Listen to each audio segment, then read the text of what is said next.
If y'all got put in charge of the macaroni and cheese this year, do not panic. I have got you covered. I'm Tammy, and welcome to Tales from an Empty Nest. Now, I'm going to put all the ingredients and all the instructions down in the description box for y'all. But this is what we're going to need for this macaroni and cheese. And I think I have finally found the perfect recipe, y'all, because this stuff sure is good. So we're going to start by getting our noodles boiled. Now, of course, I could not find macaroni noodles, so we're going to go with shells and make us some shells and cheese this year. But just go ahead and get your noodles all boiled up.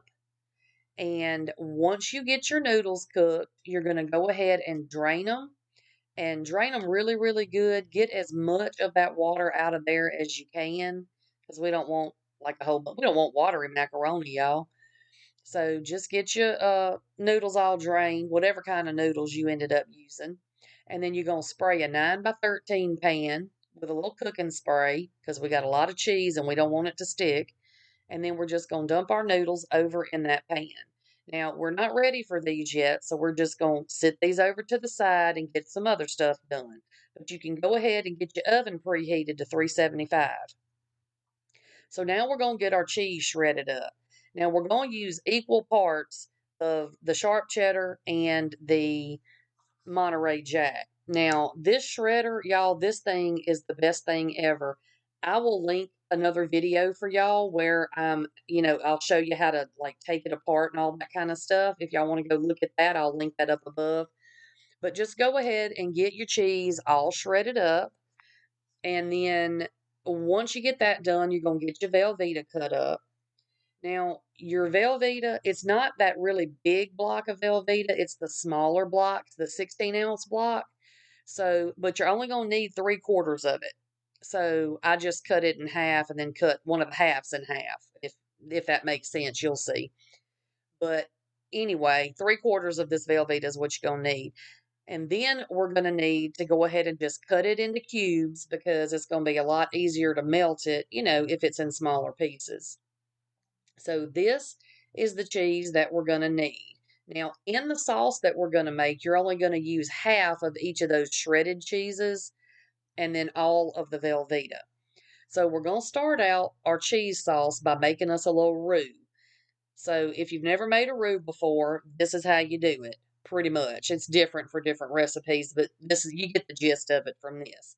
We're going to put 2 tablespoons of butter and 2 tablespoons of flour. Now make sure you melt that butter first. You don't want to dump this all in there at the same time.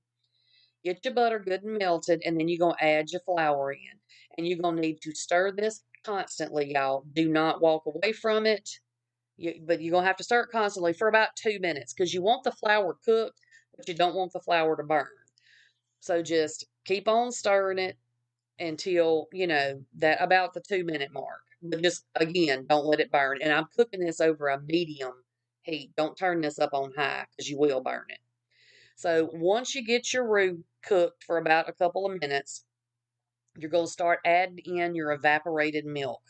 Now go ahead and just add a little bit. You don't want to dump this whole can over in there. You're going to get that dumped in there a little bit, and then you're going to mix it, because you don't want this to be lumpy, and it will lump up if you put too much and you don't whisk it enough. So just whisk it around, and when it starts to get a little thick and it starts to kind of bubble, go ahead and add you a little bit more milk, and you're just going to keep doing this until you get all of your evaporated milk added in there. Now, make sure that you are scraping the bottom of that pan with that whisk because you don't want this to stick. And it will try to because y'all is milk.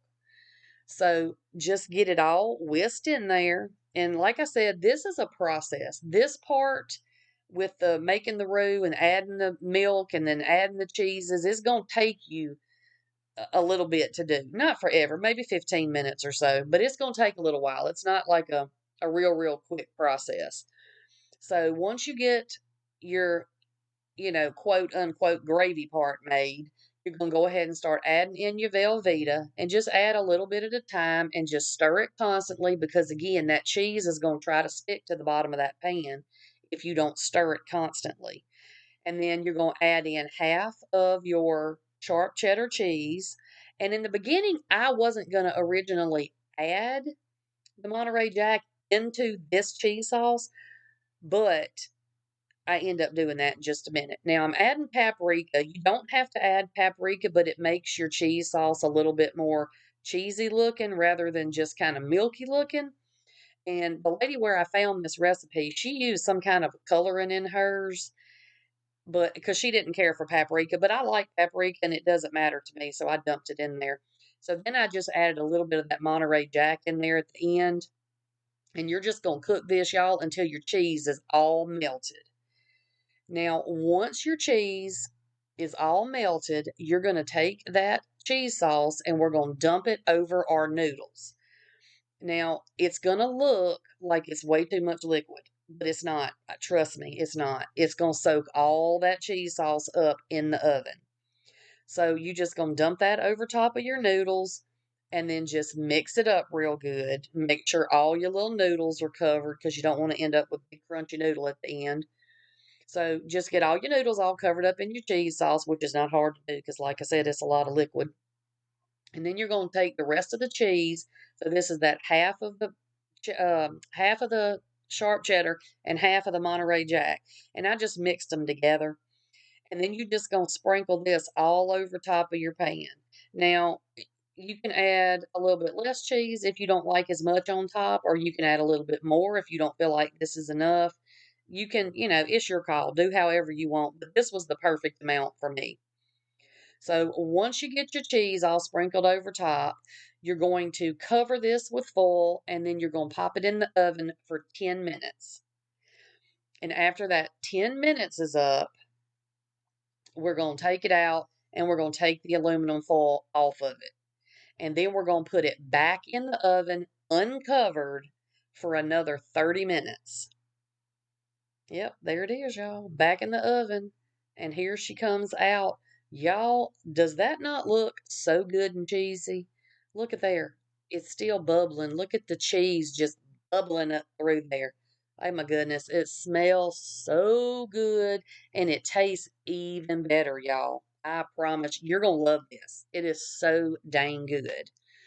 So, I'm going to scoop me up a little bowl so I can taste it for y'all. Because I can't tell you it tastes good if I don't actually taste it.